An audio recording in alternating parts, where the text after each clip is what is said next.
My name is Dr. Magare Gikenyi.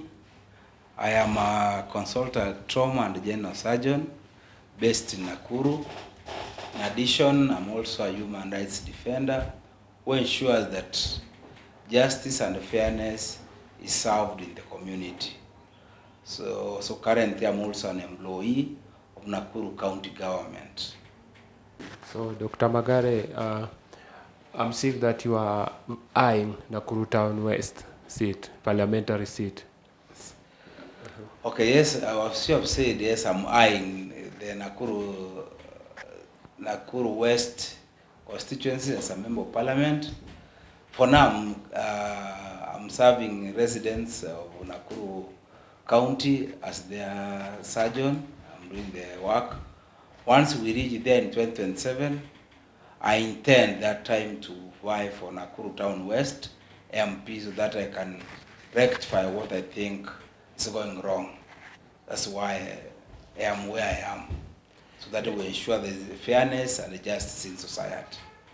Now, if you realize Nakuru Town West is a fairly cosmopolitan town where every community is there. They are living, and it's also an economic hub of Nakuru County. It's a fairly highly populated constituency, and I see that currently there are a lot of things which I think is not going well, which I intend, when I will buy, I intend to make that place better. Among the things I want, I'm seeing they are not doing well. The Nakuru County residents, Nakuru Town West constituency residents, I'm seeing they are not well empowered. You see, sometimes for betterment of society, you need to ensure residents are empowered enough. By empowering means each and every resident within Nakuru Town West has what you can call a living, a good quality life where you can make a living so that they can improve the economy of Kenyans. For example, if you see in terms of schools, the education standards of Nakuru Town West is fairly low from what I see. For example, currently, if you see the largest school in Nakuru Town West, which is Nakuru West Secondary School, there's a lot of students. But if you see in terms of the standards or the results, we need to make it to be the best. We go Nakuru Town West is the best. We also want the best from the school, and there are many other schools which we intend, once we work with the stakeholders, to make them better. Currently it is trying, but we need to make it better. That's one in terms of education. We need to ensure that the education standards are elevated so that they can reach fairly higher level. We want high literacy levels within Nakuru Town West. In addition, about from education, I also need to intend to put a lot of weight on health. What do I mean? In health is a default function. We know very well it's the work of the county government of Nakuru. But as a member of National Assembly, you have a role, especially in advocacy, ensuring that everything is supposed to be done the way it's supposed to be. For example, we have enough medicine, we have enough trained personnel, we have enough nurses, doctors, physiotherapists, and every cadre in the health sector. Once we have enough, then the Nakuru town residents will be treated very well. Because if you read Article 43, the right to health is a constitutional right, which means everybody is supposed to get highest attainable standards of health. So that's what I intend to do. In addition, we intend to ensure that, for example, we move from the curative medicine towards preventive medicine. We want to ensure our residents of Nakuru Town West have what we call preventive. What do I mean by preventive or curative? In curative medicine, you wait to get sick before you go to the hospital. In preventive medicine, you prevent the disease from occurring. For example, if, for example, is the issue of cancer. For example, most cancers can be detected earlier through a process which we call screening. Once you detect as area, then it is very easy to manage. For example, if you get cancer stage 1, we manage it very easy, very easy. But if you come, for example, you wait until the disease becomes advanced, maybe it is at stage 4, cancer stage 4, more often than not, that cancer is not curable. What you can do what they call palliative care. Palliative care is when you give a treatment to a patient with the major aim, you are not treating the disease. The disease is progressing, but you're not improving the quality of life. Instead, you just make sure there's no pain, there is eating well or something. But that's what you call palliative care. But in curative care, you want to cure it. So, for example, if we prevent this cancer from happening, of course we know very well we cannot prevent the 100%. But if we can prevent the majority of it through early screening methods, which we can do through advocacy, through what you call community health care workers, which we can initiate. And it has been shown that this is not the first time. There have been many other countries which have initiated preventive medicine, and we are doing very well. In addition to that preventive aspect, we can also ensure that even the health centers which are there and the dispensaries and the sub-county hospitals, we ensure that everything going on is up to standard. At the end of the day, we ensure the health of Nakuru town residents is assured, because health is a constitutional right. In addition to health, we also want in terms of improve the economic status of Nakuru town West residents.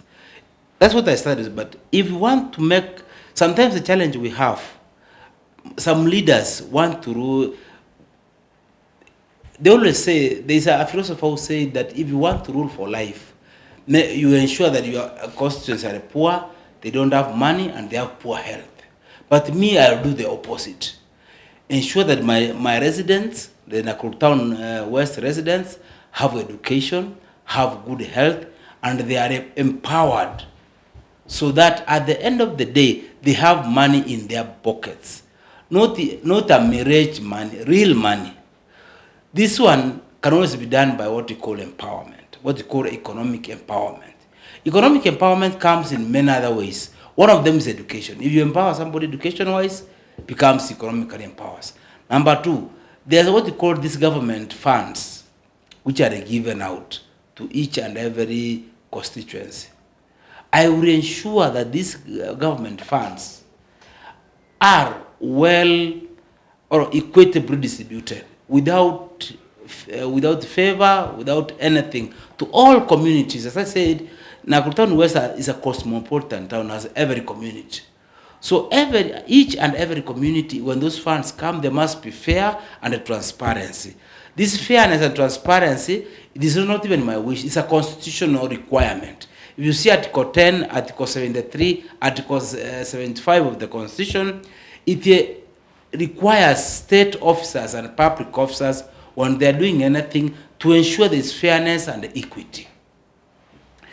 That's what I intended to do, that there is fairness.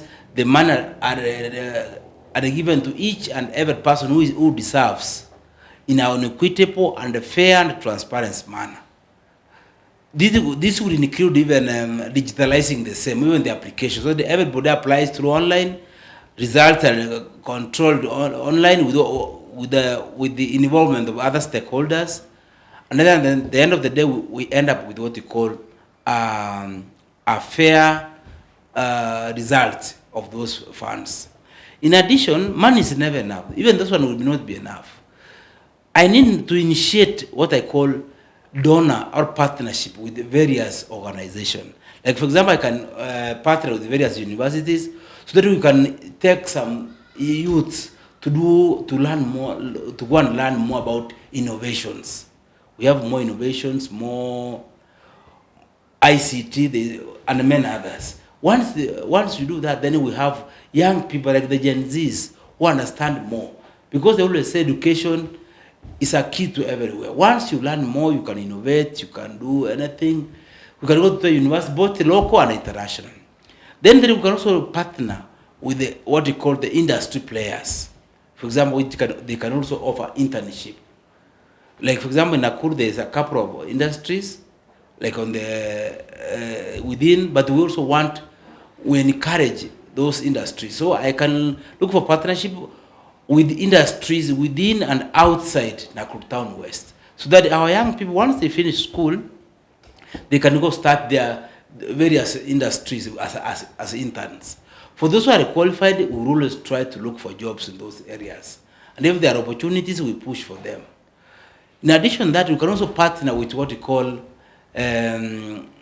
non-governmental organizations. There are different non-governmental organizations that are doing different aspects in different sectors of the economy. If we partner, at the end of the day, what the hallmark is that each and every resident of Nakuru Town West has something to stay on. In addition, I can also look for what we call international, both national and international donors. So that once we get funds, we empower the CBOs, the community-based organizations.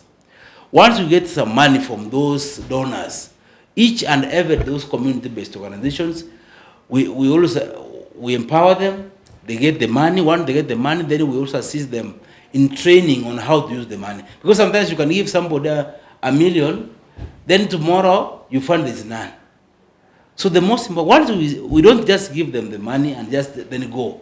We need to have what we call, they need to have training first. We train our CBOs, both the members and the leaders, on how to use the funds and how to identify the projects. Once we identify, we give them the money. That's international, both national and international donors. We empower, these are the CBOs, the women groups, the men groups, the youths, among others. So once these people are empowered, they start some enterprises of their own. They can start even a car wash, they can start even a small ICT hub, they can start a small market, a small duka, something like that. At the end of the day, what's important is that they have something. Somebody kuanzisha tuk-tuk, something of that kind. But at the end of the day is that we have, each and every member has something to do. Because as I said, even if we depend on the government money is not enough. And I can tell you, I've traveled all over the country and all over the world. There are thousands of organizations, which you call philanthropists, who are willing to help African countries to develop themselves. The only problem is that us, we have not moved there. The donors will not give you money if you have not asked. So if you ask, for example, I want money, I'm requesting, I can even bring, I plan to bring what we call experts to assist the CBOs in writing proposals. You know, for example, for you to get money from donor, you don't walk in and say, I want money. No, you cannot be given. You need to write a proposal. Among the challenges we have is that we don't have what? We don't have enough, so among the challenges we don't have experts on how to write proposals.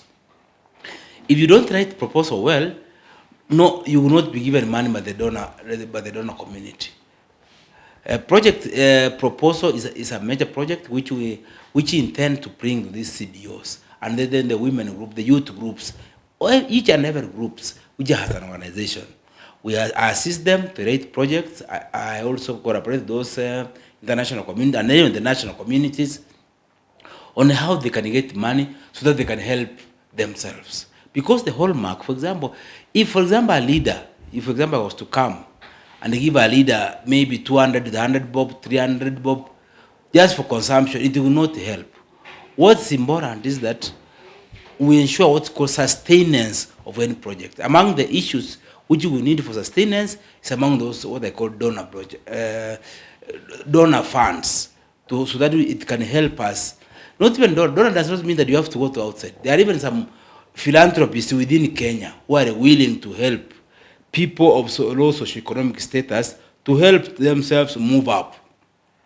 We will approach them with humility and request if they had, if they can be tied by the Nakuru West constituents so that they can support us.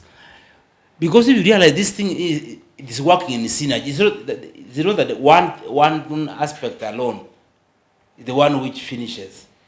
What's there, we need to work on all aspects so that we ensure that Nakuru town residents are getting better. So those are the things which we intend to do, among others. Then in terms of infrastructure, we also improve infrastructure. In collaboration with the other stakeholders, especially the county government, we ensure that there is infrastructure within the Nakuru town West residents. For example, if we have enough lighting in our estates, everywhere, Ronda, Kaptembwa, Ngambo, Paruti, and everywhere, if we have enough light, it means even in terms of business, you can do business even in a 24-hour economy because there's enough light. And the second, when there's enough light, there's decreased security. Criminals always like to go where there's darkness. But once we have enough lighting within Nakuru town residents, then it means at the end of the day, we will have a situation whereby we have enough security and our people will continue working well. So my message to the residents is that, number one, election is coming around the corner in the year 2027. They need to choose good leaders. Good leaders who fights for them. For example, I can give my example. For example, in my small way, I've tried as much as possible to make Nakuru County residents and Kenya as a whole better. For example, number one, as a surgeon, I've helped patients and ensure there's a high quality surgical care. Number two, as a human rights defender, we have petitioned Parliament, the national government and the county government on issues which affect Kenyans. For example, there was a time when the government increased fees for the IDs. I moved to court, and even the government changed it back, and now it's 300, but even the case is still ongoing. Instead of, initially it was 1,000, now it's 300. Even a replacement of ID was 2,000, now it's 1,000. So we are moving somewhere. Then there was a time the government was trying to, up to now, it introduced 50 bob, that each Kenyan, when visiting e-citizen, is supposed to pay 50 shillings extra. But I moved to court and I got the orders that, number one, which declared the 50 bob extra, which they call convenience or access fee or transaction fee, as unconstitutional. So the court quashed it. Although currently still being levied, I still moved to court and then I filed for contempt proceedings against those people who are still levying 50 bob. In addition, even if you remember during the COVID-19, the government says that we are supposed to assume term one is not there, and we assume it. I moved to court, term one was reinstated, and it was counted. In addition, there was the issue of what else? Of even this multi-agency team against corruption. Everybody wants corruption to be fought. But there is some institutions which are already there. We are doing the same. So we cannot use money to do work for an entity which already Kenyan people are paying money for. And we stopped it. So at the end of the day, what we want as a society, we want to have a fair society. We want to ensure there's what we call constitutionalism and fairness in society. We don't want unfairness. We want inclusivity. In fact, even within this Nakuru County government, there's even a time the governor of Nakuru, Susan Kihika, decided to have CECs which were not balanced. Because if you remember Section 35 of the County Government Act, requires the governor when establishing the CECs to ensure there's what they call inclusivity. Each ethnic community must be represented. But in the case, our government decided in the year 2023, it decided only a group of people, 2022, a group of people, and the left were the Cs, and left others. We moved to court, and the court agreed with us that when you are making the CEC, you must include all others. Because what I wanted, I just wanted fairness. Because this is a cosmopolitan county, I want the seas to reflect the face of Nakuru. We need to have some Kikuyus, we need to have some Luos, some Kalenjin, some Kisi, some Luyas, some Kambas, Meru, Somalis, because all of us, this is our county, we have nowhere to go. You cannot have a situation where you form a CEC where other members were not there, where there were only 1 or 2 tribes. So in short, what I'm trying to put across, as a society, let us try to change things for the better. Because sometimes people will always say, oh, we don't have money, we don't have authority to do that. I always say, each and every one of us has a role to play. They always say, you may not change the world, but you can do a small thing which can make our world a better place than we found it. So that's the mantra. Let us try as much as possible to do something which can make Australia a better place than we found it. This can only be done through what we call servant leadership. By servant leadership means you must have participatory leadership. Whatever you do, you need to do in consultation with the residents. So that at the end of the day, whatever you are doing is not for your thing. It's not for your own sake. It's for the community. You need to call people. I want to do this project ABCD. Kindly let us all sit down and enumerate which one to do and how to do it. We need to have participatory leadership through servant leadership. And what I'm saying, when time comes, and that's the year 2027, I will be offering myself that time. But for now, I'm serving Nakuru County residents as a surgeon. That's what I want to tell you.